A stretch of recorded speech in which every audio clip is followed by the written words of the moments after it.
Good morning students. तो कैसे आप सब लोग बेटा? बच्चों आज हम स्टार्ट करने वाले हैं अपना नया टॉपिक, जिस टॉपिक का नाम है सिंपल माइक्रोस्कोप। ठीक है, प्रिज्म के बाद में हमने ऑप्टिकल इंस्ट्रूमेंट्स के बारे में पढ़ाने के लिए बोला आपको। ठीक है, तो प्रिज्म हमने क्या डिटेल में पढ़ा, प्रिज्म फार्मूला पढ़ा बेटा। प्रिज्म फार्मूला के बाद में आप जब हम स्टार्ट करने वाले हैं ऑप्टिकल इंस्ट्रूमेंट्स, तो फिजिक्स के अंदर आपके सिलेबस में बच्चे जो ऑप्टिकल इंस्ट्रूमेंट हैं वो कुछ 2-3 इंस्ट्रूमेंट्स दे रखे हैं, जैसे सिंपल माइक्रोस्कोप। सिंपल माइक्रोस्कोप के बाद में बच्चे पढ़ेंगे हम कंपाउंड माइक्रोस्कोप। दोनों में डिफरेंस पढ़ेंगे कि सिंपल माइक्रोस्कोप हम लोग क्यों पढ़ते हैं, सिंपल माइक्रोस्कोप को हम क्यों यूज करते हैं डिफरेंट टाइप के एक्सपेरिमेंट के अंदर, और कंपाउंड माइक्रोस्कोप को क्यों पढ़ते हैं। दोनों में बेटा क्या डिफरेंस है, दोनों के क्या प्रिंसिपल हैं, दोनों की वर्किंग क्या है, किस तरीके से हम इनके ऊपर कैलकुलेशन करते हैं, वो सारी चीज़ें हम लोग स्टेप बाय स्टेप अपने इस टॉपिक्स के अंदर पढ़ने वाले हैं। ठीक है, उसके बाद में ये टॉपिक हो जाएगा हमारा ओवर, और उसके बाद हम अपना नया टॉपिक वेव ऑप्टिक्स, जिसका सभी स्टूडेंट्स को बेसब्री से इंतजार है, उसको स्टार्ट करने वाले हैं वेव ऑप्टिक्स। ठीक है, तो ये लास्ट चल रहा है इस टॉपिक का, हो जाइए शुरू बिल्कुल, और वीडियो को लास्ट तक जरूर देखें। बहुत ही सिंपल तरीके से आज हम ऑप्टिकल इंस्ट्रूमेंट्स पढ़ने वाले हैं। मेरी गारंटी है कि आपको दोबारा कभी सिंपल माइक्रोस्कोप या कंपाउंड माइक्रोस्कोप पढ़ने की रिक्वायर नहीं होगी, यानी कि इतने अच्छे तरीके से आज हम पढ़ेंगे कि आपको डेफिनेटली समझ आएगा। ठीक है, तो आइए बच्चे स्टार्ट करते हैं। हमारा कितना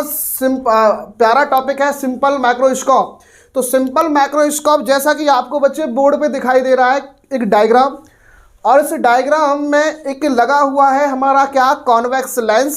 कि सबसे पहले तो आप ये समझ लीजिए कि जो सिंपल माइक्रोस्कोप है बेटा, ये होता क्या है, ये क्या होता है, क्यों इसको यूज करते हैं। तो simple microscope just optical instrument, यानी कि ये जो सिंपल माइक्रोस्कोप है ये क्या है, एक ये ऑप्टिकल इंस्ट्रूमेंट है। इसका यूज हम करते हैं बेटा किसी भी ऑब्जेक्ट का, यदि किसी ऑब्जेक्ट, आपके पास में कोई ऑब्जेक्ट है, बहुत छोटा कोई ऑब्जेक्ट है, उसका आपको मैग्नीफाइड इमेज यदि बनाना है, तो मैग्नीफाइड इमेज बनाने के लिए हम किसका यूज करेंगे, हम यूज करेंगे सिंपल माइक्रोस्कोप का। लेकिन कंपाउंड माइक्रोस्कोप का भी यूज हम कर सकते हैं उसको मैग्नीफाइड करने के लिए, किसको, किसी ऑब्जेक्ट के इमेज को। लेकिन अब आपके मन में क्वेश्चन आ रहा होगा, सर अगर दोनों ही ये माइक्रोस्कोप मैग्नीफाइड करते हैं इमेज को, तो फिर हम दोनों को अलग अलग क्यों पढ़ते हैं, हम एक को ही क्यों नहीं पढ़ते, सिंपल माइक्रोस्कोप ही यूज क्यों नहीं कर लेते, क्या जरूरत पड़ी हमको कंपाउंड माइक्रोस्कोप पढ़ने की, या फिर हमें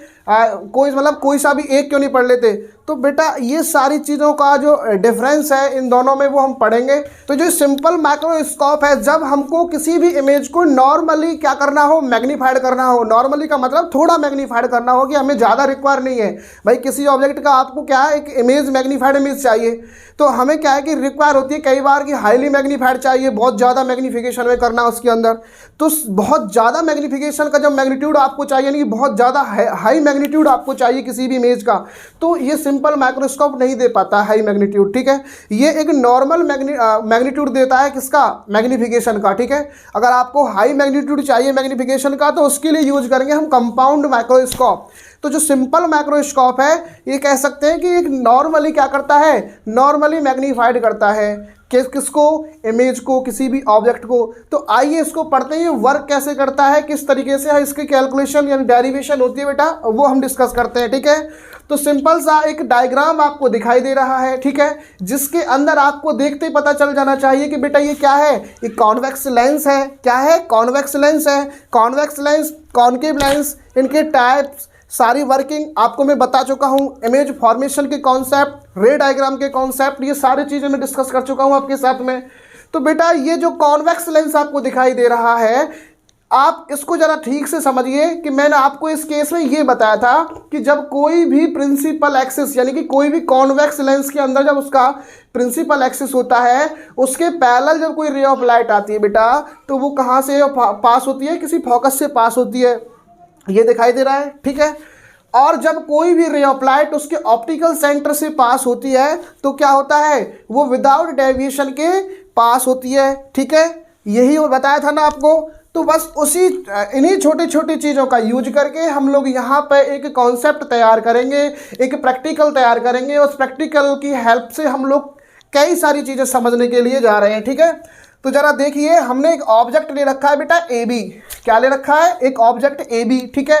और इस ऑब्जेक्ट को कोई भी टू रे ऑफ लाइट इसके ऊपर स्ट्राइक कराई, दैट मीन्स कि यहाँ से 2 रे ऑफ लाइट हमने स्टार्ट कराई, और वो रे डायग्राम जो होता है लेंस का, उसके तहत हमने क्या किया, उनको क्या किया, कंसीडर किया। मतलब अगर ये पैरेलल है तो ये क्या है, फोकस से पास होगा, ये अगर ऑप्टिकल सेंटर से है तो ये विदाउट डेविएशन पास होगा।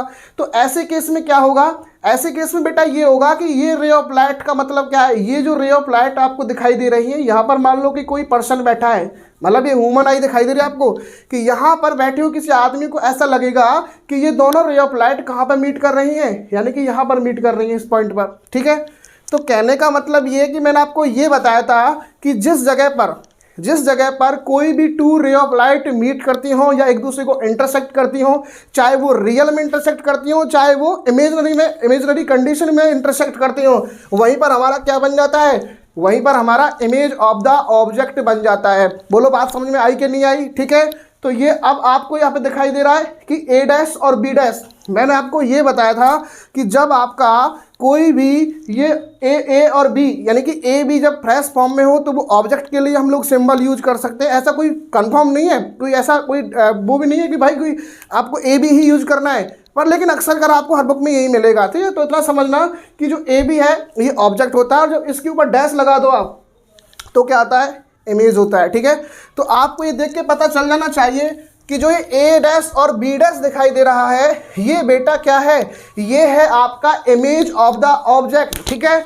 जो कहाँ बन रहा है, देखो फोकस के पीछे बन रहा है, यानी कि जो ए बी और ए बी जो हमारा ऑब्जेक्ट है, इसका है ये इमेज। जरा ध्यान से देखिए आप डायग्राम को, क्या ए डैश और बी डैश, क्या ए डैश और बी डैश ए बी से बड़ा दिखाई दे रहा है? क्या देखो, ए बी कितना छोटा है लेकिन ए डैश और बी डैश कितना बड़ा है। दैट मीन्स इसका मतलब तो ये है कि जो आपका इमेज बन रहा है ना बेटा, ये क्या बन रहा है, ये मैग्नीफाइड बन रहा है। यही तो करना था भाई, यही तो करना था कि आपको क्या चाहिए था, इमेज बड़ा चाहिए था। अगर ए डैश और बी डैश यदि आपको नहीं चाहिए बड़ा, तब फिर माइक्रोस्कोप पढ़ने का या सिंपल माइक्रोस्कोप यूज करने का फ़ायदा क्या है? आपका फाइनल इंटेंशन तो यही है ना कि हमको क्या चाहिए, इमेज बड़ा चाहिए, मैग्नीफाइड इमेज चाहिए। तो ये मैग्नीफाइड इमेज दिया क्या नहीं दिया? ठीक है। तो जब ए डैश और बी डैश आपको मैग्नीफाइड मिलेगा तो इसका मतलब क्या है, आपका प्रैक्टिकल सक्सेसफुल है, अदरवाइज वो फेल है, ठीक है। तो ये बात सभी को समझ आई। तो अब इसमें कुछ चीज़ें आपको दिखाई दे रही हैं। देखो क्या चीज़ है कि यहाँ पे देखा आपने कि ये इसका जो इमेज का जो टॉप पॉइंट है ए डैश, ठीक है, ये ए डैश को यदि मैं इसके ऑप्टिकल सेंटर से मीट करा दूं तो यहाँ पर बेटा क्या दिखाई दे रहा है, एक एंगल फॉर्म होता हुआ दिखाई दे रहा है, जिस एंगल को मैंने नाम दिया है बीटा। क्या नाम दिया है? बीटा। और ये यहाँ पे जाके मीट करेगा, और ये जो है ए डैश और बी डैश, ठीक है, ये इस देखो यहाँ पे क्या बन जाएगा, एक ट्रायंगल फॉर्म हो जाएगा। और ये ट्रायंगल जो है ना, यहाँ पर 90 डिग्री फॉर्म करेगा, क्योंकि आपको पता है कि इमेज ये या क्या होगा, ये जो इमेज है ये क्या बन रहा है यहाँ पे 90 डिग्री पर क्या है, इरेक्ट है, erect on the principal axis, invert नहीं है। इन्वर्ट क्या होता है, इरेक्ट क्या होता है, ये तो मैंने बहुत डिटेल में आपको बताया है, ठीक है। इतनी बात क्लियर हुई आपको? यानी कि जो ए डैश और बी डैश है ये क्या, परपेंडिकुलर। दैट मीन्स कि एक नया ट्रायंगल आपको बन जाएगा, ए डैश बी डैश और सी, ठीक है। और यहाँ पर एंगल जो फॉर्म होगा वो बीटा, ठीक है। तो ये तो सिंपल सी चीज़ थी, लेकिन इसमें समझने वाली और जो बहुत एडवांस लेवल की चीज़ है जो आपको कंसीडर करनी है और आपको ध्यान रखनी है, हर स्टूडेंट्स को समझनी ध्यान से, वो क्या है, जरा ध्यान से देखो कि यदि ये ए और बी, यानी कि ए और बी का, यदि ए का टॉप पॉइंट यदि मैं इसके सेंटर से, ऑप्टिकल सेंटर से मीट करा दूंगा तो इसका भी तो एंगल बीटा ही है। जरा ध्यान से समझना कि यदि ए और बी, यानी कि मैंने इमेज का टॉप यदि इससे मीट कराया तो एंगल बीटा बना, यदि मैं ऑब्जेक्ट का टॉप सेंटर से मिलाऊंगा तब भी तो एंगल बीटा ही बनेगा, ठीक है। लेकिन ये तो बड़ी दिक्कत हुई, क्योंकि भाई दोनों ही केस में भी क्या है, हमारा बीटा एंगल बन रहा है, यानी कि एंगल सेम बन रहा है। और जब एंगल सेम बन रहा है तो फिर ये कैसे क्या हो गया, मैग्नीफाइड कैसे हो गया, ठीक है। तो इस चीज़ को समझने के लिए आपको एक कॉन्सेप्ट यूज करना है यहाँ पर कि मान लो कि इसकी कोई हाइट नहीं होगी, क्या इसकी कोई हाइट नहीं होगी, हाइट ऑफ द ऑब्जेक्ट कुछ रहा होगा, ठीक है। तो इस हाइट ऑफ द ऑब्जेक्ट को आपको क्या करना, आगे शिफ्ट कर देना, थोड़ा सा आगे, ठीक है। अब आगे कैसे शिफ्ट करना है, यदि आप इसको आगे शिफ्ट कर दोगे, क्योंकि देखो ये क्या है हमारा कुछ हाइट का एक ऑब्जेक्ट है, यानी कि मान लो कि 10 यूनिट, सपोज है कि 10 यूनिट एक हाइट का क्या है, एक ऑब्जेक्ट है, इसको मैंने आगे शिफ्ट कर दिया इस वाले इमेज वाली कंडीशन में, ठीक है। जहां पर इमेज स्टे कर रहा है वहीं पर मैंने ऑब्जेक्ट स्टे कर दिया, मगर ये क्या है, मैंने लेट किया है, इमेजिनरी लेट किया है, ठीक है। इतनी बात समझ में आ रही है आपको, ठीक है। अब ऐसा करने से क्या होगा, यानी कि ऐसा किया क्यों, इसका रीजन ये है कि यदि मैं इस ऑब्जेक्ट को यहां पे शिफ्ट करता हूं और ऑब्जेक्ट के टॉप पॉइंट को अब मैं मीट करता हूं किससे, ऑप्टिकल सेंटर से, तो मेरा एंगल बनता है बेटा एल्फा। क्या एंगल बनता है एल्फा, यानी कि ऐसा करने से एल्फा और बीटा की वैल्यू चेंज हो जाएगी, यानी कि दोनों सेम नहीं रहेंगे। दैट मीन्स बेटा ये है कि यहाँ पर जो हमारा ऑब्जेक्ट है उस ऑब्जेक्ट की जो हाइट है वो भी चेंज नहीं हो रही है, देखो दोनों की दोनों क्या है, बराबर है, ठीक है। और हमारा जो ऑब्जेक्ट का जो इमेज है वो भी चेंज नहीं हो रहा है। दैट मीन्स कि इनके जो मैग्नीफिकेशन है उस पर कोई भी इफेक्ट नहीं पड़ रहा है, और मेरा एंगल भी चेंज हो गया। यदि एंगल चेंज नहीं करता मैं तो ये सारी चीज़ पॉसिबल नहीं हो पाती, ठीक है। इतनी बात समझ में आ गई। तो यहाँ पर दूसरा एक ट्रायंगल बन के तैयार हो गया जिसका नाम है बेटा क्या, ए डबल डैश। अब ये पॉइंट जो है ना इसको मैंने ए डबल डैश सेलेक्ट कर लिया है, ठीक है। तो A double dash, B dash और सी, तो ये एक नया ट्रायंगल बन गया, ठीक है, जिसके अंदर एंगल एल्फा स्टे कर रहा है, ठीक है। इतनी बात सभी को समझ आई, ये डायग्राम सभी को समझ आया, ठीक है। अब इस डायग्राम की बात होने के बाद में एक जो नई चीज़ दिखाई दे रही है आपको, डी। ये डी क्या है, एक्चुअली हमारा जो इंटेंशन होता है माइक्रोस्कोप को यूज करने का वो इतना सा होता है कि उससे हम क्या करें, एक बिल्कुल क्लियर इमेज बनाएं। और क्लियर इमेज आपको पता है, हम कोई लेंस यूज करते हैं तो हम लोग क्या करते हैं, इस तरीके से ऐसे करके देखेंगे, कभी उसको ऐसे करके देखेंगे, तो हम लोग उसको स्टे कहाँ पे कराते हैं, जहाँ पर हमको बिल्कुल क्लियर दिखाई दे। तो एक्चुअली किसी भी लेंस का, यानी कि कॉन्वेक्स लेंस का आप यूज कर रहे हो, क्लियर इमेज आपको देखना है तो हमारी जो ह्यूमन आइज की रेंज होती है वो लगभग 25 सेंटीमीटर होती है, ठीक है। 25 सेंटीमीटर पर आपको बिल्कुल क्लियर इमेज दिखाई देगा, ठीक है। अब आपको क्लियर इमेज दिखाई चाहिए ना, क्योंकि आपका इंटेंशन क्या है, हम लोग माइक्रोस्कोप यूज कर क्यों रहे हैं कि किसी भी छोटे ऑब्जेक्ट को बड़ा करके देखने के लिए, दैट मीन्स कि उसको मैग्नीफाइड इमेज बनाने के लिए उसका यूज कर रहे हैं हम लोग, ठीक है। तो हमें करना क्या है कि लगभग 25 सेंटीमीटर डिस्टेंस पर इससे हमको कराना पड़ेगा। इसका मतलब ये कि जो इमेज बनेगा क्लियर, सबसे ज़्यादा क्लियर इमेज कहाँ बनेगा, 25 सेंटीमीटर की डिस्टेंस पर बनेगा, ठीक है। तो दैट मीन्स कि जो डी है उसकी वैल्यू क्या है, 25 सेंटीमीटर, ठीक है। तो इतनी बात समझ में आई सभी को, ठीक है। अच्छा, इसके बाद में एक नई चीज़ आप सुन लो कि हमने आपको बताया बेटा मैग्नीफिकेशन, लीनियर मैग्नीफिकेशन बताया। लीनियर मैग्नीफिकेशन क्या होता था कि height of the image upon height of the object का ratio is called always magnification, ठीक है। तो मैग्नीफिकेशन एक रेशियो होता है किसका, इमेज ऑफ द हाइट, यानी हाइट ऑफ द इमेज और हाइट ऑफ द ऑब्जेक्ट का, जिसको हम क्या बोल लेते हैं, वी अपॉन यू से भी हम लोग को डिनोट कर लेते हैं उसको, ठीक है। तो ये क्या होता है कि मैग्नीफिकेशन होता है जिसको हम एम से डिनोट करते हैं। लेकिन ध्यान रखना बेटा, बहुत अच्छी बात, जरा ध्यान से सुनना कि मैग्नीफिकेशन जरूरी नहीं है कि आप हमेशा हाइट से ही निकालो। मैग्नीफिकेशन किससे निकाला जा सकता है, एंगल से भी निकाला जा सकता है। आप ये बताइए यहाँ पर मैग्नीफिकेशन आपको निकालना है, भाई हाइट ऑफ द इमेज क्या है, ए डैश बी डैश, और हाइट ऑफ द ऑब्जेक्ट क्या है, A double dash B double dash. मतलब आपका ये है छोटा सा कि जो हमें मैग्नीफिकेशन निकालना है इस केस में वो क्या होना चाहिए। अगर हम हाइट के अकॉर्डिंग देखें तो मैग्नीफिकेशन ये होना चाहिए हमारा height of the image, image की हाइट क्या है, ए डैश और बी डैश, यानी कि ए डैश और बी डैश, ठीक है। और यदि आपको ऑब्जेक्ट की हाइट चाहिए तो वो क्या है, ए डबल डैश और बी डैश। ये बात सभी को समझ आई क्या भाई, ऐसे ही तो निकालोगे आप, ठीक है। लेकिन अब हमको क्या करना है, हमें करना है कि हमें ऐसे नहीं निकालना सर, हमको तो निकालना है किससे, एंगल की हेल्प से। तो जब भी मैग्नीफिकेशन एंगल की हेल्प से निकाले जाते हैं उस मैग्नीफिकेशन को बोलते हैं एंगुलर मैग्नीफिकेशन। क्या बोलते हैं, एंगुलर मैग्नीफिकेशन। और एंगुलर मैग्नीफिकेशन क्या होता है, यानी कि देखो कॉन्सेप्ट सेम वही है। सबसे पहले हमने क्या लिया, सबसे पहले लिया हमने हाइट ऑफ द इमेज, तो अब हम सबसे पहले लेंगे height angle of the image. तो इमेज का एंगल क्या है, इमेज का एंगल तो बीटा है, यानी कि इसकी जगह पर क्या जाएगा, इसकी जगह पर बेटा आएगा बीटा, क्या जाएगा, बीटा, ठीक है। यानी कि इसकी जगह पर बीटा। उसके बाद में ये क्या था, हाइट ऑफ द ऑब्जेक्ट। यदि हाइट ऑफ द ऑब्जेक्ट है तो हाइट ऑफ द ऑब्जेक्ट की जगह क्या लेंगे, हम लेंगे एंगल ऑफ द ऑब्जेक्ट। तो एंगल ऑफ द ऑब्जेक्ट क्या है बेटा, अल्फा, तो इसकी जगह लेंगे हम अल्फा। ठीक है, तो ये क्या बन जाएगा हमारा, ये बन जाएगा मैग्निफिकेशन। क्या समझ में आई, मैग्निफिकेशन। इसको कहते हैं बेटा हम एंगुलर मैग्निफिकेशन। जब मैग्निफिकेशन आपका यूज किया क्रिएट किया जाता है, जनरेट किया जाता है किससे, एंगल से, तो उसको एंगुलर मैग्निफिकेशन कहते हैं। और जब आपका मैग्निफिकेशन निकाला जाता है किसी लेंथ डिस्टेंस से, उसको हम कहते हैं क्या, लीनियर मैग्निफिकेशन। ठीक है, तो ये बात सभी को समझ में आई। तो ये छोटी छोटी चीज़ें हैं, इनको ज़रा समझ लो, उसके बाद में हम लोग इसको प्रूव कराना स्टार्ट करते हैं। ठीक है, तो चलिए प्रूव कराते हैं इसको। ठीक है, तो बच्चे आइए अब इसका हम करते हैं प्रूफ स्टार्ट। ठीक है, कि इसका जो फॉर्मूला होता है, किस तरीके से हम लोग इसका मैग्निफिकेशन जो निकालते हैं किसी भी माइक्रोस्कोप के द्वारा, वो माइक्रोस्कोप के द्वारा निकाला गया जो मैग्निफिकेशन है वो किस फॉर्मूले की हेल्प से हम लोग निकालते हैं सिंपल माइक्रोस्कोप के केस में। ठीक है, तो सिंपल माइक्रोस्कोप के केस में एक फॉर्मूला प्रूफ हम लोगों को करने की ज़रूरत है।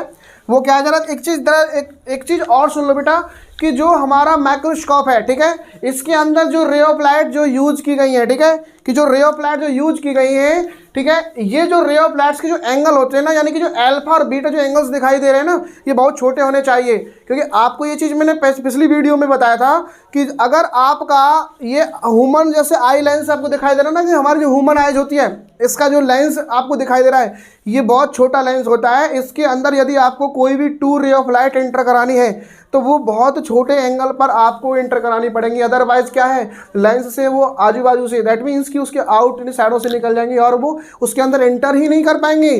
और जब तक उसके अंदर एंटर नहीं कर पाएंगी तो क्या होगा, आपका इमेज फॉर्म ही नहीं होगा ना। यानी कि क्या हो गया, उसने तो लेंस को क्या कर दिया, इग्नोर कर दिया।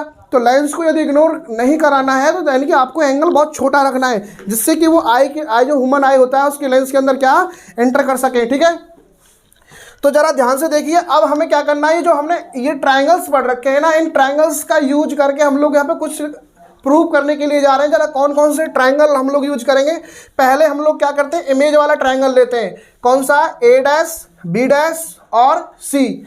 ये आपको दिखाई दे रहा है क्या, ठीक है, इसके अंदर जो एंगल दिखाई दे रहा है बीटा। ठीक है, तो ये जो tan बीटा है, मैं लिख सकता हूँ उसको tan बीटा। tan बीटा की वैल्यू क्या होती है, जो tan बीटा की वैल्यू है, दैट मीन्स कि जो बीटा है, ठीक है, इस एंगल से आपको ये कंसीडर करना है। यानी कि tan बीटा की वैल्यू क्या होगी, परपेंडिकुलर अपॉन बेस क्या होता है, यानी कि tan क्या होता है, tan थीटा इक्वल्स टू क्या होता है, परपेंडिकुलर अपॉन बेस। ये बात सभी को समझ आती है क्या, ठीक है। तो tan थीटा यानी कि tan थीटा, थीटा की वैल्यू यहाँ पे क्या है, बीटा, तो हम लिख सकते हैं tan beta equals to perpendicular upon base. जरा परपेंडिकुलर देखोगे बेटा क्या है इसके अंदर, ए डैश और बी डैश क्या है, perpendicular. So we can write A dash B dash क्या है, A dash B dash upon, ठीक है, परपेंडिकुलर लिख दिया मैंने, ठीक है। और बेस क्या है, जरा बी डैश और सी क्या है, बी डैश और सी, ठीक है। तो tan बीटा की वैल्यू जो निकल के आई बेटा, वो आ गई क्या हमारी, A dash B dash upon B dash C. और इसको बना लो इक्वेशन फर्स्ट।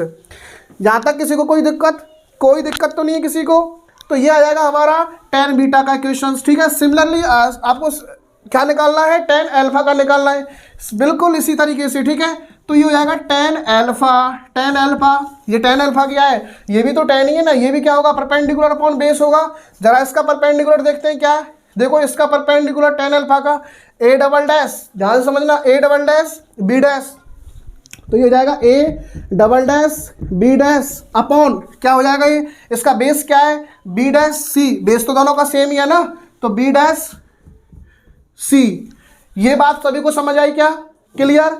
इसको बना लो। एक चीज देखिए, अब इसको इक्वेशन सेकंड बनाने से पहले इसमें एक चीज जरा ध्यान से देखिए, क्या आपको यहाँ पर ए डबल डैश और बी डैश जो आपको दिखाई दे रहा है, इसकी जो हाइट है, इसकी जो लेंथ है, क्या वो ए बी के बराबर है, यही तो बताया था भाई, यही तो बताया था, जितना ए बी रहा होगा उतना ही ये रहा होगा, दोनों बराबर है। तो इसका मतलब दोनों की यदि हाइट बराबर है, ऑब्जेक्ट की हाइट तो बराबर ही होगी ना, दो हाइट थोड़ी ले सकते हो आप, ठीक है। यदि ऑब्जेक्ट की जो हाइट है यदि वो इक्वल है, तो मैं क्या ए डैश बी डैश को ए बी से रिप्लेस नहीं कर सकता क्या, दोनों का मैग्नीट्यूड तो बराबर ही है ना। तो अपन लोग क्या करते हैं कि जो ए डैश और बी डैश है, ये जो ए डबल डैश और बी डबल डैश है, इसको मैं क्या लिख दूंगा, ए बी लिख दूंगा, यानी कि ये क्या हो जाएगा बच्चे, ये हो जाएगा ए बी। अभी इस बात सभी को समझ आई क्या, ए बी। ये इसलिए क्योंकि इसकी हाइट और इसकी हाइट दोनों बराबर है, तो इसकी जगह पर मैं इसको लिख सकता हूँ। सिंपल ही समझ आ गया, कोई दिक्कत नहीं है, ठीक है। उसके बाद में हम लिखेंगे इसको क्या, इक्वेशन सेकंड। अब बना लीजिए इक्वेशन सेकंड, ठीक है। अभी मैंने क्या बताया था कि जो ये दोनों एंगल दिखाई दे रहे हैं ना बेटा, ये बहुत छोटे एंगल है। जब बहुत छोटे एंगल्स तो tan अल्फा को लिख सकते हैं आप अल्फा, और tan बीटा को लिख सकते हैं आप बीटा। तो ये फाइनली हम लिख सकते हैं इसको क्या, beta equals to A dash B dash upon B dash C, और tan अल्फा को लिखेंगे बच्चे alpha A B upon B dash C. बोलो बात समझ में आई क्या? ये अल्फा और बीटा की वैल्यू आप निकाल बैठे। क्लियर बात समझ में आई आपको? क्या आपको मैग्निफिकेशन दिखाई दे रहा है क्या, बीटा अपॉन अल्फा? अरे बीटा की वैल्यू है क्या आपके पास में, अल्फा की वैल्यू है क्या आपके पास में? देखो दिखाई दे रहा है ना, तो अल्फा बीटा की वैल्यू उठाओ और डालो इसके अंदर, देख कर रहे हो आप, ठीक है। तो क्या हो जाएगा, ये हो जाएगा हमारा मैग्निफिकेशन इक्वल्स टू बीटा की वैल्यू क्या बेटा, बीटा की वैल्यू जाएगी A dash B dash upon B dash C, ठीक है। यानी कि बीटा की जो वैल्यू है मैंने उठा के यहाँ पे रख दी, देखो यहाँ से वैल्यू उठाई, तो A dash B dash C, ठीक है, अपॉन में। उसके बाद में अल्फा की वैल्यू क्या होगी, अल्फा की वैल्यू होगी बी डैश सी। इसको रिवर्स कर देंगे, रेसिप्रोकल होकर क्या जाएगा, बी डैश ऊपर पहुँच जाएगा, सी और ए बी नीचे। बोलो बात समझ में आ रही है कि किसी को, सभी को समझ आ रही है ना? कोई डाउट हो तो कमेंट बॉक्स में लिख सकते हैं, ठीक है। अब देखिए जरा यहाँ से बी डैश सी और बी डैश सी इक्वल दिखाई दे रहे हैं ना, तो इससे ये मर जाएगा, तो बी डैश सी से खत्म, ठीक है। अब क्या बचेगा आपके पास में, तो बचेगा क्या बेटा, A dash B dash upon A B. यार कितना अच्छा सिंपल टॉपिक है, क्या इसमें भी दिक्कत आ रही है क्या आपको? क्या दिक्कत है, देखो तो एम इक्वल्स टू क्या जाएगा, A dash B dash upon A B. ये बात समझ में आई क्या? ठीक है, तो ये क्या है हमारा ए डैश और B dash, A dash B dash, this is height of the image. क्या है, height of the image, height of the image. A B क्या है, ए बी क्या है, हाइट ऑफ द ऑब्जेक्ट। अरे यही तो मैग्निफिकेशन होता है, यही तो मैग्निफिकेशन बताया था, तो ये मैग्निफिकेशन बन गया, ठीक है। और मैंने ये बताया था कि मैग्निफिकेशन को क्या कर सकते हैं हम लोग, u और v या v और u के टर्म में भी उसको क्या आप एक्सप्रेस कर सकते हो। तो ये क्या हो जाएगा हमारा, ये हो जाएगा v अपॉन u, v इसको आप लिख सकते हैं। बोलो बात समझ आई? यानी कि फाइनली आप क्या लिख सकते हैं कि m की वैल्यू क्या होनी है, m की वैल्यू ये हो सकती है, ये भी हो सकती है। ये बात सभी को समझ आई क्या? तो बेटा ये समझ में आया आपको, m equals to v upon u, ठीक है। तो ये मैग्निफिकेशन निकल के आ गया हमारा, ठीक है। यानी कि m की वैल्यू क्या होनी है, v अपॉन यू होनी है, ठीक है। अच्छा, इसके बाद में, इससे पहले मैंने आपको क्या पढ़ाया था, मैंने पढ़ाया था आपको क्या, लेंस फार्मूला। जरा सभी को समझ आया क्या? लेंस फार्मूला जानते हैं क्या, 1 upon v minus 1 upon u equals to 1 upon f. क्या इससे आप फैमिलियर हो क्या बेटा? सब जानते हैं ना, बहुत अच्छे से जानते हैं, प्रूफ भी कराया है, पिछली वीडियो में जाकर देख लेना, ठीक है। इसका काम क्या है, ये एक रिलेशनशिप होता है, यानी कि ये जो लेंस फार्मूला होता है, lens formula is a relationship between v u and f. V क्या होता है जानते हैं आप, ठीक है। यानी कि वी क्या होता है, ये डिस्टेंस होता है ऑप्टिकल सेंटर से किसकी, इमेज की, ठीक है। यू क्या होता है, डिस्टेंस किसका, ऑब्जेक्ट का, फ्रॉम द ऑप्टिकल सेंटर, यानी कि distance of the object from the optical centre. और ये क्या होता है आपका, F, small F, capital F focus होता है, फोकस, और ये होता है फोकल लेंथ, ठीक है। तो ये इनके बीच का एक रिलेशनशिप होता है। जरा एक चीज़ ध्यान से देखो बेटा, इसमें हम लोग एक कलाकारी करते हैं इस फार्मूले के अंदर। हम लोग क्या करते हैं, इसके दोनों साइड में ना इसको v से मल्टीप्लाई कर देते हैं, इस साइड को भी और इस साइड को भी। बोलो बात समझ में आएगी सभी को? यानी कि केक कटेगा तो दोनों तरफ बटेगा ना, सब में बटेगा ना। आप एक को बांटोगे तो क्या गुस्सा हो जाएगा ये वाला, तो मतलब इक्वेशन डिसबैलेंस हो जाएगी, रेशियो गड़बड़ हो जाएगा। तो करना क्या आपको, दोनों तरफ v का मल्टीप्लाई कर दो। इसको सॉल्व करेंगे, देखो v को अंदर लेके जाएंगे तो v upon v minus v upon u equals to v upon f. Clear?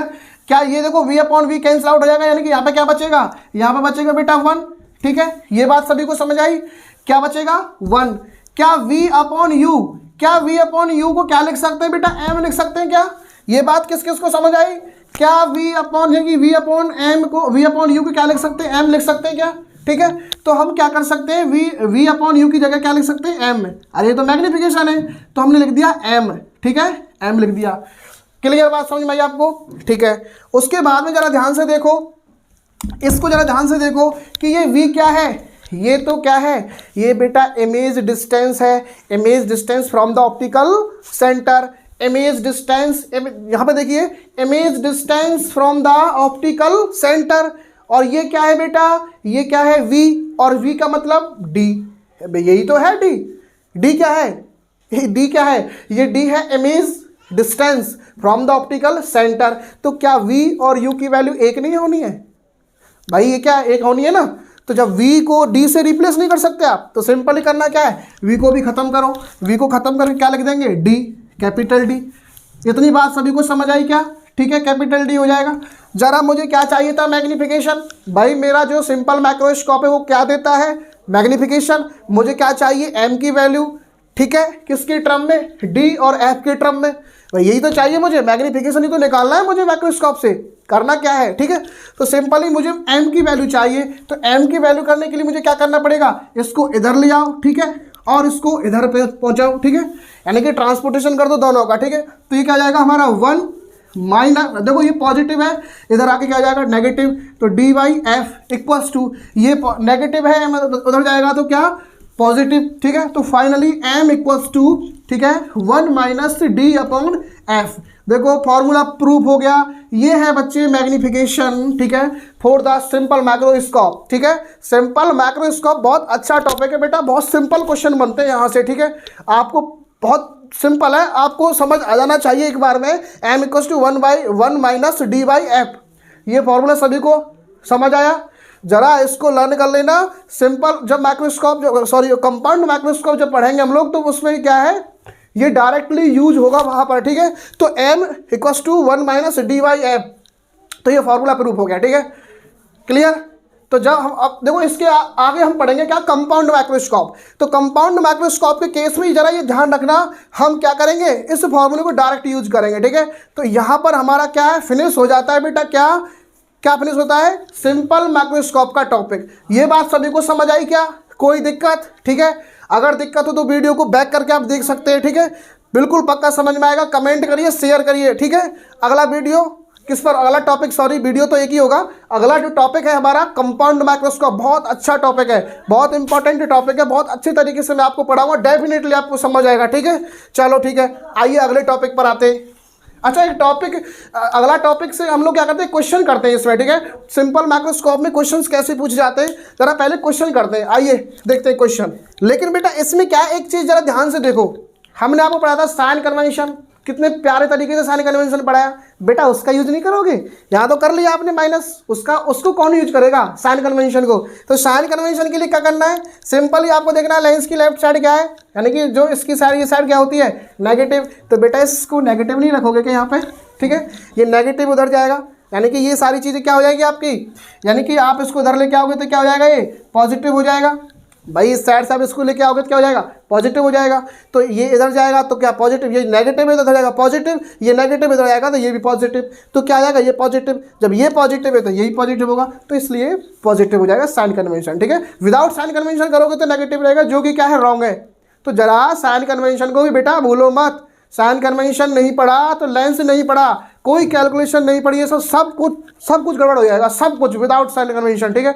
तो साइन कन्वेंशन बिल्कुल बेस है, बिल्कुल इसकी, इस जो टॉपिक है ना, इस टॉपिक की जान है साइन कन्वेंशन। तो साइन कन्वेंशन की वीडियो बिल्कुल डली हुई है, आप उसको जाके देख सकते हैं, ठीक है। चलो ठीक है, क्वेश्चन करते हैं बेटा इसके ऊपर, ठीक है, कि कैसे क्वेश्चन पूछे जाते हैं। इसमें सिंपल से क्वेश्चन उठाते हैं। तो बेटा ये सिंपल माइक्रोस्कोप एक छोटा सा न्यूमेरिकल है, ठीक है, कि उसने बोला है कि कोई कॉन्वेक्स लेंस है, यानी कि सिंपल माइक्रोस्कोप का कॉन्वेक्स लेंस है, आपको पता है कॉनकेव तो उसमें यूज किया नहीं जा रहा है, ठीक है। हमारा क्या कॉन्वेक्स लेंस है, जिसकी फोकल लेंथ दे रखी है 5 सेंटीमीटर और जो इमेज बन रहा है 25 सेंटीमीटर। लेकिन एक बात ध्यान रखना कि ये जो फॉर्मूला आपको दिखाई दे रहा है ना बेटा, मैग्नीफिकेशन का अभी प्रूफ कराया मैंने सिंपल माइक्रोस्कोप के लिए, इसमें मैंने जो साइन कन्वेंशन है वो यूज कर लिया है।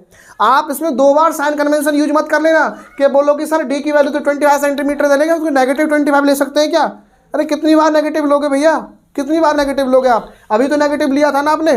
तो 2 बार साइन कन्वेंशन नहीं करना है आपको, एक ही बार साइन कन्वेंशन करना है। यदि आपने साइन कन्वेंशन इसमें नहीं किया होता, दैट मीन्स कि यदि जो डी है, ये डी अगर आपने पॉजिटिव नेगेटिव ना लेके पॉजिटिव ले रखा होता, तब क्या करते आप, तब साइन कन्वेंशन यूज कर लेते। अब आपको 2 बार साइन कन्वेंशन यूज नहीं करना है, ठीक है। तो जरा इतना तो सेंस आपके अंदर है, क्लास 12 में पढ़ रहे हो आप, ठीक है, नीट के लिए आप तैयारी कर रहे हो, IIT JEE की तरफ जा रहे हो आप, ठीक है। तो इतना तो सारी चीज़ आप जानते हो, ठीक है।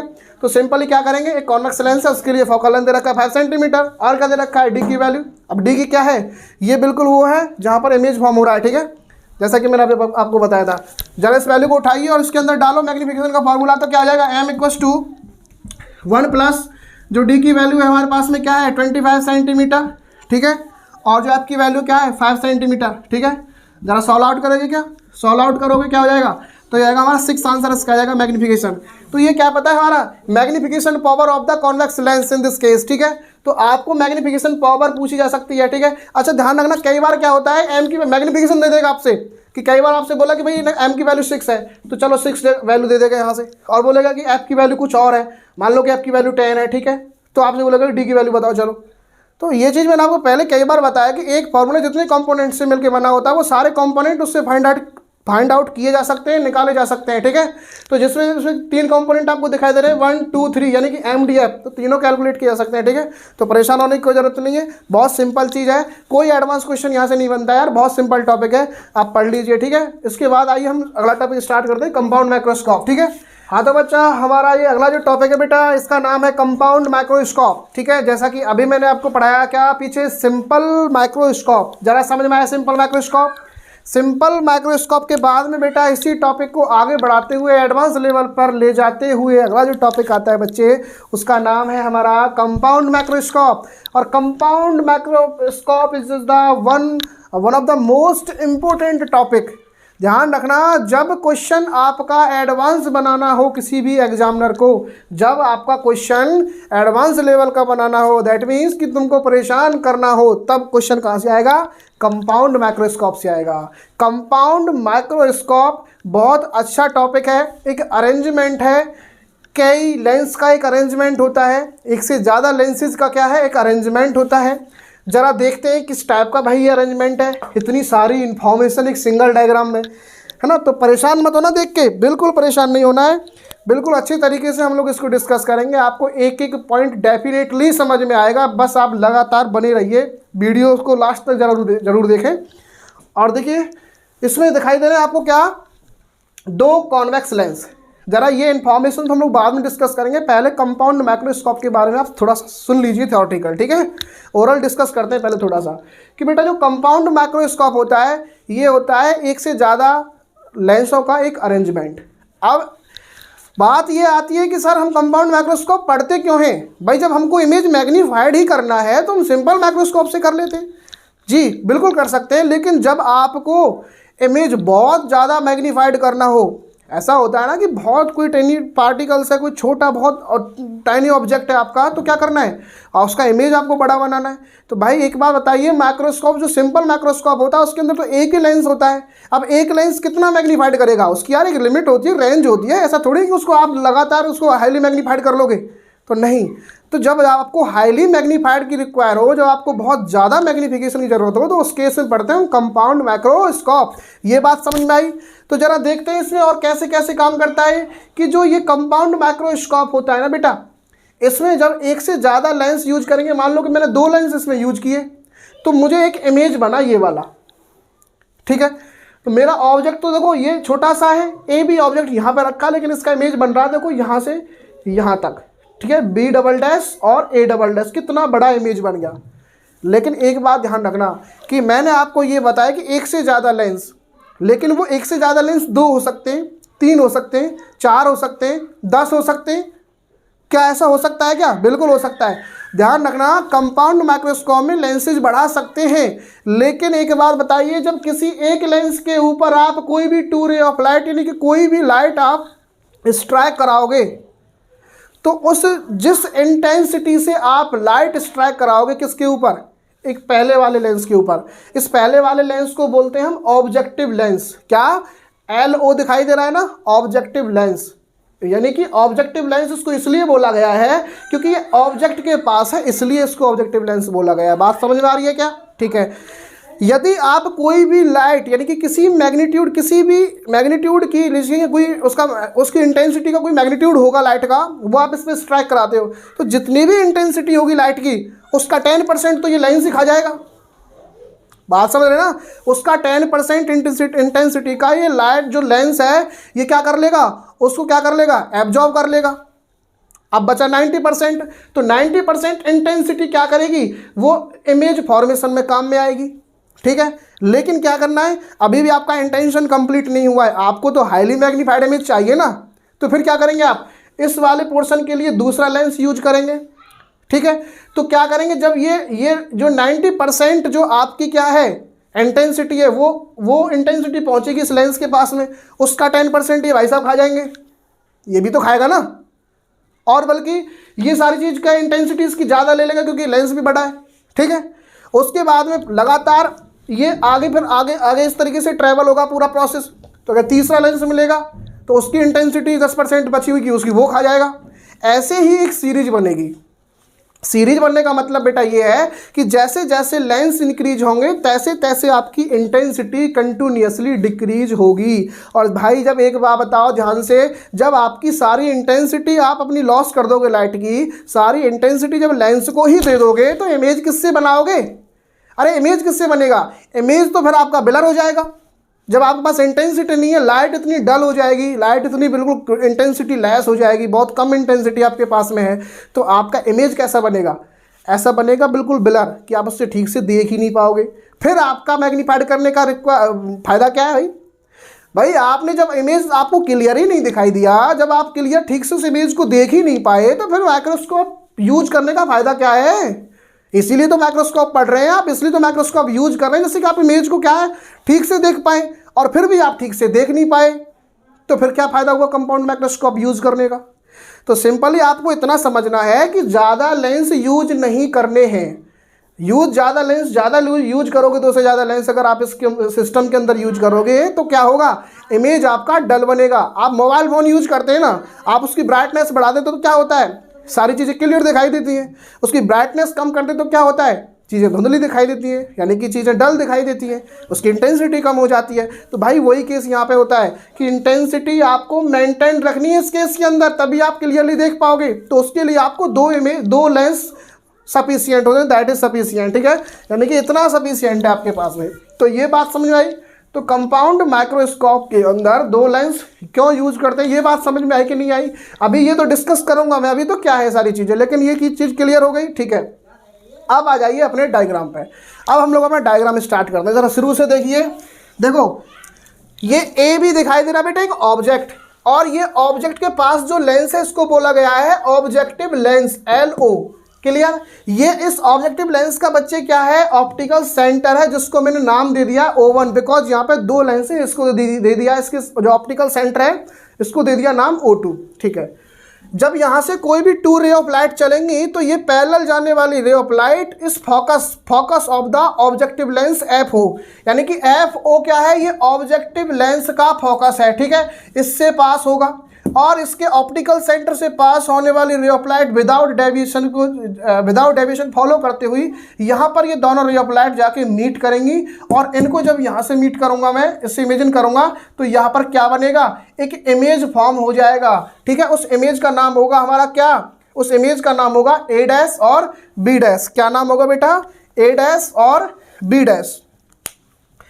ये A' और B' जो इमेज है ये A भी ऑब्जेक्ट का इमेज है। बोलो ये बात समझ में आई? लेकिन ये जो ऑब्जेक्ट है, मेरा ऑब्जेक्ट तो इरेक्ट कंडीशन में है, लेकिन मेरा जो इमेज बन रहा है वो इन्वर्ट कंडीशन में बन रहा है। यानी कि भाई इमेज ऐसा था लेकिन इमेज उल्टा बन रहा है, नीचे की तरफ बन गया, मतलब उल्टा हो गया ना। कई बार ऐसा होता है ना कि इमेज इधर वाली आइज इधर आ जाती है, सेल्फी लेते हो ना कि इधर वाली आके इधर आ गई, इधर वाली आके इधर आ गई, पॉकेट यहाँ था, पॉकेट यहाँ आ गया, है ना। तो वो एक तरीके से बोल सकता है बनवा, ठीक है। तो ये चीज़ समझ में आई, ठीक है। उसके बाद में ये इमेज यहाँ पे आ गया, किसका? इस AB वाले ऑब्जेक्ट का, AB ऑब्जेक्ट का, ठीक है। उसके बाद में प्रोसेस आगे चलती है बच्चे। जब प्रोसेस आगे चलेगी तो अब ये सारी प्रोसेस कहाँ पे जाके स्ट्राइक होगी? इस दूसरे वाले लेंस पर। इस लेंस को बोला गया है क्या? इस लेंस को बोला गया है आई लेंस। आई लेंस इसलिए बोला गया है कि यहाँ से कोई ऑब्जर्वर है, ऑब्जर्वर मतलब आप लोग है, कोई पर्सन है, यहाँ से इस चीज़ को देख रहा है, ठीक है। यानी कि आई, यानी कि ह्यूमन आई, यहाँ से देखा जा रहा है इसको। तो ये ह्यूमन आई की वजह से क्या है? उस ह्यूमन आई की वजह से इसको बोला गया है क्या? आई लेंस, ठीक है। क्या बोला गया है? आई लेंस, ठीक है। उसके बाद में जब ये यहाँ से ये इसको स्ट्राइक करेगा, दैट मीन्स कि रे ऑफ लाइट जब ऐसे ट्रैवल होंगी तो रे ऑफ लाइट, पैरेलल जाने वाली रे ऑफ लाइट कहाँ से? वही सिंपल कॉन्सेप्ट है, बार बार आपको बताया है कि ये फोकस से पास होगा। ये FE क्या है? ये फोकस है किसका? इस आई लेंस का। ये एफ ई क्या है, ये दोनों साइड में डबल फोकस होता है ना, क्योंकि टू साइड इसकी वर्किंग होती है, दोनों के दोनों दो फोकस होते हैं, इस साइड का एक इस साइड का फोकस।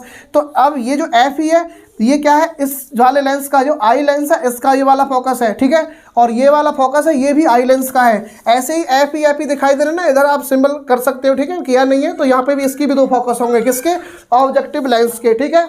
इतनी बात सभी को समझ आई क्या, ठीक है। उसके बाद में क्या करना है, जैसे ये रे ऑफ लाइट यहाँ से ट्रेवल करेगी parallel to the principal axis, तो कहाँ से पास होगी, ये तो फोकस से पास होगी, कहाँ से पास होगी, फोकस से पास होगी। और जो अपना ये ऑप्टिकल सेंटर से पास होने वाली रे ऑफ लाइट क्या है, विदाउट डेविएशन के सीधी निकल जाती है, विदाउट डेविएशन के सीधी निकल जाती है। ये बात सभी को समझ आई क्या, ठीक है। अब आपको पता है कि ये रे ऑफ लाइट कुछ ऐसे जा रही है, ऐसे, यानी कि इनके बीच की डिस्टेंस लगातार ऐसे इंक्रीज होती जा रही है, ऐसे। तो बेटा कभी क्या मीट करेंगे क्या आगे जाके, कभी मीट नहीं करेंगे, लगातार इनके बीच की डिस्टेंस ऐसे इंक्रीज होती जा रही है। तो ऐसी कंडीशन कभी भी इंटरसेक्ट होती है क्या, कभी नहीं होती है। दैट मीन्स क्या है, यदि इनको रिट्रेस किया जाए तो ये कहीं पीछे जाके यहाँ पे जाके मीट करेंगी। ये बात सभी को समझ आई क्या। तो जब यहाँ पे जाके ये मीट करेंगे इमेजिनरी कंडीशन में, तो यहाँ पर एक इमेज फॉर्म होगा और उस इमेज को नाम देंगे हम A double dash B double dash. ये A double dash B double dash जो इमेज फॉर्म हो रहा है, ये हमारा आई लेंस के द्वारा फॉर्म किया गया इमेज है। बोलो बात समझ में आई क्या, ठीक है। यदि आपको पता है कि ए बी जो मेरा ऑब्जेक्ट है वो तो इतना सा था, लेकिन फाइनल जो इमेज बना वो तो काफ़ी बड़ा बना, देखो इतना बड़ा इमेज बन गया छोटे से किसका, ऑब्जेक्ट का। अरे यही तो हमारा इंटेंशन था, हमें इमेज तो बड़ा बनाना था भाई, यही तो इंटेंशन था हमारा। क्योंकि हमारा जो कंपाउंड माइक्रोस्कोप हम यूज क्यों करते हैं, हाईली मैग्नीफाइड करने के लिए। हाईली मैग्नीफाइड करने के लिए किसी भी ऑब्जेक्ट के इमेज को हम हाईली मैग्नीफाइड करने के लिए इसका यूज करते हैं। तो देखो हमने छोटे से ऑब्जेक्ट का एक इतना बड़ा इमेज बना डाला, समझ में आया क्या, ठीक है। तो ये हमारा यहाँ पे जाके इमेज बन जाता है और इस इमेज को नाम दे दिया हमने A डबल डैश और B डबल डैश। लेकिन यहाँ पर जो समझने वाली बात है, सबसे ज़्यादा समझने वाली बात जरा ये है B डबल डैश और C। मैंने आपको ये चीज़ सिंपल माइक्रोस्कोप में बताई थी कि अल्फा बीटा इक्वल ना हो, उस वजह से मैंने इस बराबर लेंथ का इसको आगे शिफ्ट कर दिया उस ऑब्जेक्ट को, ठीक है। ऐसा करने से इसकी लेंथ मैंने चेंज नहीं किया तो उससे कोई दिक्कत भी नहीं है, ठीक है। तो ऐसा करने से ये अरेंजमेंट बन जाता है, ठीक है, क्लियर। ये बात सभी को समझ में आई क्या। अगर समझ में नहीं आई तो वीडियो को बैक करके भी आप एक बार रिपीट कर सकते हैं, देख लेना, ठीक है। उसके बाद में देखो UE कुछ VO UO ये कुछ ये फंक्शंस लिखे हुए, ये क्या है, D क्या है। देखो D मैंने अभी आपको बताया था, ये फाइनल डिस्टेंस होती है इमेज की जो आपको सबसे क्लियर इमेज देती है आँख से। यदि ह्यूमन आइज से 25 सेंटीमीटर डिस्टेंस पर आप यानी कि कोई चीज़ सबसे क्लियर देखनी है आपको ह्यूमन आइज के द्वारा, तो 25 सेंटीमीटर पे दिखाई देती है। ये बात क्वेश्चन पूछा जाता है अक्सर कर, कंपटीशन के एग्जाम में पूछा जाता है आपके, जैसे कि एयरफोर्स का एग्जाम हो गया, एनडीए एग्जाम हो गया, एसएससी वगैरह के एग्जाम्स हो गया, मोस्टली इस टाइप के एग्जाम्स में अक्सर कर पूछ लिया जाता है, ठीक है, क्लियर। तो ये D की जो वैल्यू होती है ना 25 सेंटीमीटर होती है, सबसे क्लियर दिखाई देगा। अपन लोग क्या करते हैं कि कोई चीज़ अगर हमको पढ़नी है तो ऐसे पढ़ेंगे ना, हमको तो दिखाई तो देगी लेकिन क्लियर दिखाई नहीं देगी, सर में दर्द होने लग जाएगा आपके, ठीक है। आप ऐसे देखोगे तब भी क्लियर नहीं दिखाई देगी, यानी कि एक्चुअल आपको क्या है, परफेक्ट आपको 25 सेंटीमीटर पर रोक के अगर आपको देखना है तो सबसे क्लियर दिखाई देगी, ठीक है। तो ये वो डिस्टेंस है और हमें क्या है, हमारा इंटेंशन यही तो है, हमें सबसे क्लियर ही तो देखना है ऑब्जेक्ट को, सबसे क्लियर ही तो ऑब्जेक्ट को देखना है बच्चे। तो सब्जेक्ट क्लियर, सबसे क्लियर अगर देखना है तो वो क्या है हमारा, ये हमारा इमेज तैयार हो जाएगा D डिस्टेंस पर, जो कि पूरा इस फाइनल अरेंजमेंट का क्या है, रिजल्ट है, ठीक है। ये बात क्लियर हुई, ठीक है। उसके बाद में ये जो दिखाई दे रहा ना आपको FE, ये मैंने आपको बताया फोकस है इस लेंस का, आई लेंस का, ये क्या है हमारा ऑब्जेक्टिव लेंस के फोकस है, ठीक है। लेकिन यहाँ पे दिखा है UE। जरा एक बार बताइए कि ये ऑब्जेक्ट का इमेज पहले केस में ये बन रहा था, लेकिन ये वाला इमेज तो इस लेंस के लिए ऑब्जेक्ट का काम कर रहा है भाई। ये वाला जो इमेज है इस वाले लेंस के लिए इमेज है, इस वाले लेंस के लिए इमेज नहीं है, इस वाले लेंस के लिए तो ये ऑब्जेक्ट है, ठीक है। इस वाले लेंस के लिए फिर इमेज कौन है, तो इस वाले लेंस के लिए इमेज ये है। बात समझ में आई। और इसका नाम क्या बेटा, B डबल डैश और A डबल डैश, ठीक है। इस पॉइंट को मैंने नाम दे दिया, जब आगे इसको खिसकाया था तो उसको बोल दिया CB डबल डैश। ये बात क्लियर सभी को समझ आई। तो देखिए ये सारी चीज़ें समझने के बाद में हम इसका एक फॉर्मूला प्रूव करते हैं और जिस फार्मूले की हेल्प से हम फाइनल मैग्निफिकेशन कंपाउंड माइक्रोस्कोप का हम लोग क्या करेंगे, निकालने जा रहे हैं, ठीक है, निकालेंगे, ठीक है। तो जरा ध्यान से देखिए, मैंने आपको क्या बताया था, एंगुलर मैग्निफिकेशन बताया था। आपको यहाँ पर दो एंगल दिखाई दे रहे हैं, क्या, एक तो अल्फा दिखाई दे रहा है, ये अल्फा जो एंगल से, ये वाला एंगल है, ये वाला, ठीक है, ये वाला, ठीक है, और एक बीटा दिखाई दे रहा है। मैंने क्या बताया था आपको कि जो मैग्निफिकेशन का फॉर्मूला होता है बेटा, वो क्या होता है, m equals to beta upon alpha. Clear, तो बीटा अपॉन अल्फा जरा निकालते हैं। देखो आपको पता है tan अल्फा यानी कि tan अल्फा की वैल्यू यदि आपको चाहिए, tan अल्फा यानी कि tan थीटा इक्वल्स टू क्या होता है, परपेंडिकुलर अपॉन बेस। तो जरा अल्फा वाले ट्रायंगल में जाइए, तो अल्फा वाला ट्रायंगल क्या है मेरा, ये वाला ट्रायंगल है जिसका नाम है CB'O2। इसके अंदर परपेंडिकुलर क्या है, इसके अंदर परपेंडिकुलर है CB' या B'C, कैसे भी लिख लो इसको, ठीक है। तो ये B'C परपेंडिकुलर हो गया। जरा बेस क्या बेटा, इसका बेस है B''C, B''O2 यानी कि B''O2, भाई O2 ये है ना आपका, ठीक है। तो इसका बेस ये हो जाएगा, परपेंडिकुलर ये हो जाएगा, तो परपेंडिकुलर अपॉन बेस मैंने यहाँ पे लिख दिया, क्या हो गया, B'' और O2। भाई ये बात सभी को समझ आ रही है क्या, O2, ठीक है, O2 जरा नीचे लिखना है, ठीक है, सफिक्स में लिखना है आपको, ठीक है, O2 इस तरीके से, ठीक है। तो ये tan अल्फा की वैल्यू आप यहाँ से निकाल सकते हैं। इसको बना लो बच्चे क्या, इक्वेशन फर्स्ट, है ना। जब इक्वेशन बनती है तो बड़ा मजा आता है ना, इक्वेशन फर्स्ट बन गई सर, अब तो काम हो गया है, कोई दिक्कत नहीं है, टेंशन नहीं लेना बिल्कुल, ठीक है। सिमिलरली आपको क्या करना है, tan बीटा की वैल्यू निकालनी है। tan बीटा की जब वैल्यू निकालोगे आप, तो tan बीटा भी क्या होगा हमारा, tan बीटा भी हमारा क्या होना है, परपेंडिकुलर अपॉन बेस होना है। तो tan बीटा जरा देखो कहाँ पे है, तो tan बीटा आपको ये दिखाई दिया ना, देखो tan बीटा ये रहा।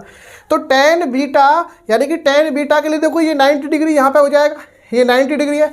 दैट मीन्स कि इसका परपेंडिकुलर क्या होगा, इसका परपेंडिकुलर होगा क्या हमारा, A''B''। तो इसका परपेंडिकुलर होगा A''B' अपॉन इसका जो बेस है क्या होगा, B''O2। भाई दोनों का बेस तो सेम ही है ना, तो क्या हो जाएगा, सेम बेस हो जाएगा B''O2, ठीक है, ये B''O2। भाई ये बात सभी को समझ आई कि नहीं आई, जरा ध्यान से देखो। अब आप एक चीज़ इसमें, ठीक है, आपके पास में मैग्निफिकेशन क्या है, मैग्निफिकेशन से पहले आपको एक चीज़ मैंने बताई थी कि ये जो एंगल्स होते हैं ना भाई, बहुत छोटे एंगल्स होते हैं। आपको यदि ये एंगल बहुत बड़े बड़े रख दिए तो आई के अंदर, तो आँख के अंदर तो एंट्री नहीं कर पाएंगे रे ऑफ लाइट। आँख का लेंस तो इतना सा होता है, और कोई भी 2 रे ऑफ लाइट अगर आंख के लेंस के अंदर, ह्यूमन आइज के लेंस के अंदर यदि आपको इंटर करानी है तो बहुत छोटे एंगल रखने पड़ेंगे भाई आपको। ये बात सभी समझ आ रही है आपको। तो लेंस के अंदर आपको इंटर करना तो आंख के अंदर ये आपके एंगल्स बहुत छोटे होने हैं। ऐसे केस में tan अल्फा को लिख सकते हैं अल्फा और tan बीटा को लिख सकते हैं बीटा। यानी कि फाइनली क्या लिखेंगे आप लिखेंगे finally alpha equals to B''C upon B''O2, ठीक है। ये बात समझ आई आपको, यानी कि tan अल्फा को आप ये लिख सकते हैं B''C B''O2, और tan बीटा को क्या लिख सकते हैं आप, beta equals to A''B' upon B''O2। ये बात सभी को समझ आई क्या, ठीक है। यानी कि मैंने अल्फा और बीटा को स्मॉल होने की वजह से ऐसा लिखा है, ठीक है, एंगल वेरी स्मॉल होने की वजह से ऐसा लिखा है। ये बात सभी को समझ आई। अब हमें क्या करना है, मैग्निफिकेशन है हमारे पास में बीटा अपॉन अल्फा। जरा कुछ नहीं करना, आपको अल्फा और बीटा की वैल्यू उठानी है और इसके अंदर डाल देनी है। तो फाइनली हम लिख सकते हैं कि जो हमारा मैग्निफिकेशन m होगा बच्चे, वो क्या होगा, वो होगा हमारा, जरा एक चीज़ ध्यान से देखो, बीटा की वैल्यू क्या है, बीटा की वैल्यू तो मेरे पास में क्या है, A'' और B'' अपॉन B''O2। ये बात समझ में आई क्या, यानी कि बीटा की वैल्यू यहाँ से उठाई मैंने, देखो रख दी। उसके बाद में अब क्या रखना है, अल्फा की वैल्यू। अल्फा की वैल्यू को किस करेंगे, देखो अल्फा की वैल्यू को करके रेसिप्रोकल करके क्या करेंगे हम लोग, B''O2 अपॉन B''C। जरा देखो कोई चीज़ कट रही है क्या, B''O2 से B''O2 खत्म हो जाएगा, ठीक है। फाइनली क्या बचेगा, m की जो वैल्यू बचेगी वो A'' B'' अपॉन B''C बचेगा। ये बात सभी को समझ आई क्या। अब जरा ध्यान से देखो कि जो हमारा ये जो हमारा B''C जो दिखाई दे रहा है ना, B'' और C, बेटा इसको क्या ए बी बोल सकते हैं क्या? जितनी लेंथ बी डबल डैश सी की है उतनी ही लेंथ तो बेटा ए बी की है। भाई समझ आ रहा ना आपको? तो हम क्या कर सकते हैं, यानी कि B double dash C replace by A B. So finally we can write the value of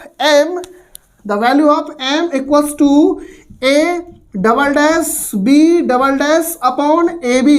ये बात सभी को समझ आई क्या नहीं आई, इतना बता दीजिए जरा, ठीक है? क्लियर? जरा यहाँ से आगे और देखते हैं क्या होता है इसमें, ठीक है? हाँ, तो देखो हमने क्या निकाला अभी, m की वैल्यू निकाली बेटा a double dash b double dash upon A B. जरा इसमें एक काम करना है आपको, देखो एक इसमें क्या अरेंजमेंट करते हैं हम लोग। अरेंजमेंट क्या करेंगे, जो m की वैल्यू है यानी कि इसमें न्यूमरेटर और डिनोमिनेटर दोनों में a डैश और b डैश से हम लोग मल्टीप्लाई करते हैं। तो अब मल्टीप्लाई भी किस तरीके से करना, जरा ध्यान से देखना कि a double dash b double dash, ठीक है? इसके देखो इसमें हमें क्या करना है, पहले डिवाइड करना है a डैश और बी डैश से। ये बात समझ आ रही है आपको, ए डैश और बी डैश से, यानी कि अभी मैंने डिवाइड किया है, ठीक है? ये बात क्लियर? अब आपको क्या करना है, अब आपको ऊपर करना है ए डैश और B dash upon A B. ये बात तुमको समझ आई नहीं आई, ये बताइए जरा, ठीक है? यानी कि मैंने इसको फर्दर लिख लिया है, ए डैश बी डैश के नीचे A dash B dash, A double dash और बी डबल डैश के नीचे ए डैश और बी डैश लिख लिया है, और ऊपर ए डैश और बी डैश के नीचे ए बी लिख लिया है। क्योंकि भाई ए डैश और बी डैश से तो A dash B dash cut जाना है ना, तब भी क्या बचेगा, A double dash B double dash upon A B तो बचेगा या तो। और हमारा फाइनल पोजीशन क्या है, हमारा ये स्टार्टिंग वाली पोजीशन तो यही तो है भाई, A dash A double dash और B double dash upon A B. या तो इसको ऐसे लिख लीजिए या आप इसको ऐसे लिख लीजिए, क्योंकि इससे तो ये कट जाना ना, तब भी तो ये वही चीज़ है। तो बस ऐसा हमने क्यों लिखा है, ऐसा सिर्फ हमने अपने अरेंजमेंट के लिए लिखा है। अब अरेंजमेंट क्या है जरा ध्यान से देखो, ये मैग्निफिकेशन होना है। ये मैग्निफिकेशन क्या है, A double dash B double dash, क्या है ये ए डबल डैश और B double dash, it is a height of the image. क्या है, height of the image. A dash और बी डैश, ए डैश और B dash, it is a height of the object for the lens, for eye lens. यानी कि ये image है किसका, इस लेंस के लिए, लेकिन इस लेंस के लिए तो ऑब्जेक्ट है। तो यदि आप height of the image, height of the image, height of the object का यदि आप रेशियो लेते हो तो क्या आता है, ये तो मैग्निफिकेशन निकल गया भाई, ये तो मैग्निफिकेशन बन गया। लेकिन मैग्निफिकेशन किसका बन गया, मैग्निफिकेशन बन गया बेटा कौन से लेंस का, कौन से लेंस का मैग्निफिकेशन है, ये है आई लेंस का मैग्निफिकेशन। इधर क्या चल रहा है, एम चल रहा है। ओके, आगे जरा इसको क्या कहेंगे, इसको कहते हो ए डैश और बी डैश।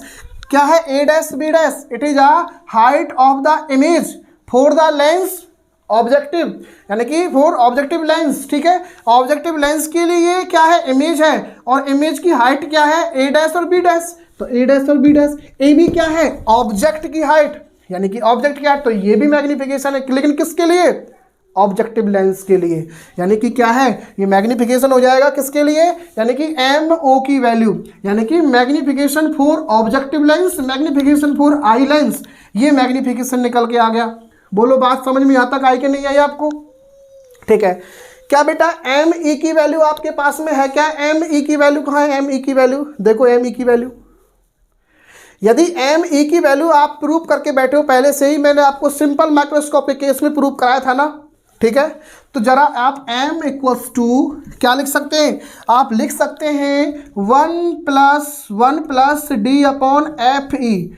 बोलो लिख दिया क्या, एम ई की वैल्यू क्या है, it is a magnification for the eye lens. ठीक है, ये चीज़ तो प्रूव कर चुके हैं ना आप। तो पिछले मैंने बोला था ना, जब सिंपल माइक्रोस्कोप पढ़ा रहा था तो मैंने आपको ये बताया था कि इसको डायरेक्टली उठा के हम लोग कंपाउंड माइक्रोस्कोप में चिपकाएंगे। ठीक है, तो बस डायरेक्टली चिपका दिया और कुछ नहीं किया। ठीक है, उसके बाद में मल्टीप्लाई एम ओ क्या है हमारा, वी ओ अपॉन यू ओ। जरा ध्यान से देखना बेटा कि ये क्या है, magnification of the objective lens. Magnification of the objective lens क्या होना है, v अपॉन यू होता है। v क्यों पॉजिटिव है, ये क्यों नेगेटिव है, बहुत अच्छे से समझ रहे हैं आप। ठीक है, ये बात क्लियर सभी को समझ आ रहा है ना। v क्या होता है हमारा, एक ये होता है image distance from the optical centre, और इमेज जो डिस्टेंस है वो तो इस एक्स एक्सिस पर है, ये एरिया पॉजिटिव होता है, इसलिए v पॉजिटिव हो गया। यानी कि ये वाला v क्या हो गया, देखो ये वाला v क्या हो गया, पॉजिटिव हो गया। ये हाइट नहीं है ये डिस्टेंस है, ठीक है। तो ये इस एक्सिस पर ये पॉजिटिव हो गया, माइनस यू, ये माइनस क्यों हो गया यू, ये ऑब्जेक्टिव क्या होता है, ये ऑब्जेक्ट की क्या होती है, डिस्टेंस होती है फ्रॉम द ऑप्टिकल सेंटर। ये क्या होता है इधर साइड में नेगेटिव एरिया, तो इसलिए नेगेटिव हो गया, तो ये मैग्निफिकेशन हो गया। तो मैं इसको क्या लिख सकता हूँ, वी ओ अपॉन यू माइनस, देखो ओवरऑल ये क्या हो जाएगा माइनस, तो ओवरऑल माइनस करेंगे तो क्या हो जाएगा हमारा माइनस वी ओ अपॉन यू ओ, ठीक है। ये बात सभी को समझ आई क्या भाई, ये मैग्निफिकेशन का वैल्यू मैंने सिर्फ चिपकाया है इसके अंदर, ठीक है। तो ये हमारा इस तरीके से एम की वैल्यू आ जाएगा।